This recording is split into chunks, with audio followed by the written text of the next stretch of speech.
महाराज जी, जब आप नौजवान अवस्था में साधना कर रहे थे तो उस समय आपकी सुबह से शाम तक की दिनचर्या क्या थी महाराज जी? कैसे तुम्हें बताएं, क्या क्या तुम्हें बताएं। रात्रि के 1 बजे जगना, 9 बजे सोना, 1 बजे जगना, 1 बजे से 4 बजे तक भगवत चिंतन करना, 4 बजे गंगा स्नान करना, गंगा जी के समीप ही रहना, फिर 9 बजे दिन में स्नान करना, फिर 4 बजे शाम के स्नान करना और उड़िया बाबा के प्रवचन रूपी ग्रंथ साथ रखना और हर समय भगवत नाम चिंतन, मंत्र चिंतन, योग वाशिष्ठ वेदांतों के जो ग्रंथ थे उस समय सभी चिंतन।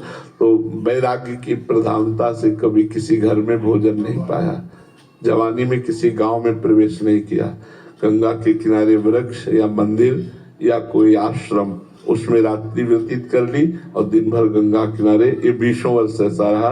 घाट में बनारस में रहे तो तुलसी घाट से लेकर दशाश्वमेध घाट तक घाटों में ही रहते थे। आकाश वृत्ति से जो मिल जाता था उसी से भरण पोषण शरीर का होता और भगवत चिंतन परायण रहे। हमारी प्रधानता क्रिया नहीं रही, कभी हमारी प्रधानता चिंतन रही। गुरु कृपा से हमारे में क्रिया प्रधान साधना नहीं रही, आंतरिक चिंतन प्रधान साधना रही। हम इस बात में निरंतर सावधान रहे कि हमारा कभी भगवत चिंतन न छूटने पावे। जो अंतःकरण हमारा है ये भगवत चिंतन परायण रहे। और तो सब शास्त्र स्वाध्याय, एकांत सेवन, संत समागम, गंगा जी ही हमारी माता पिता भाई बंधु मित्र दोस्त सब गंगा जी ही थी। गंगा जी से ही हमारा भरण पोषण, जब भोजन नहीं मिलता भरपेट गंगा जल पी लेते, उसी से हमारा भरण पोषण होता।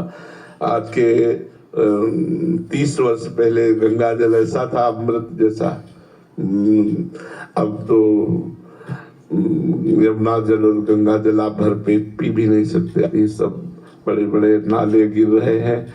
अब बड़ी व्यथा होती कभी कहते हैं कि जूता चप्पल कुल्हड़ ये सब परम पवित्र श्री यमुना जी के पावन जल में ये बड़े बड़े नाले डाले जा रहे हैं।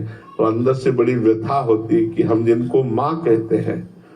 एक विदेशी ने कहा हमारे यहाँ के सरोवर, जलाशय, झरने, नदी और समुद्र आप इनको देखिएगा, एक भी कहीं गंदगी नहीं मिलेगी। बोले आपके भारतवासी गंगा को माँ कहते हैं, जमुना को माँ कहते हैं और इसी में नाला छोड़ते हैं, गंदगी छोड़ते हैं। बोले कैसे हैं आप, कैसे भारतवासी हो कि अपनी माँ को गंदा करते हो?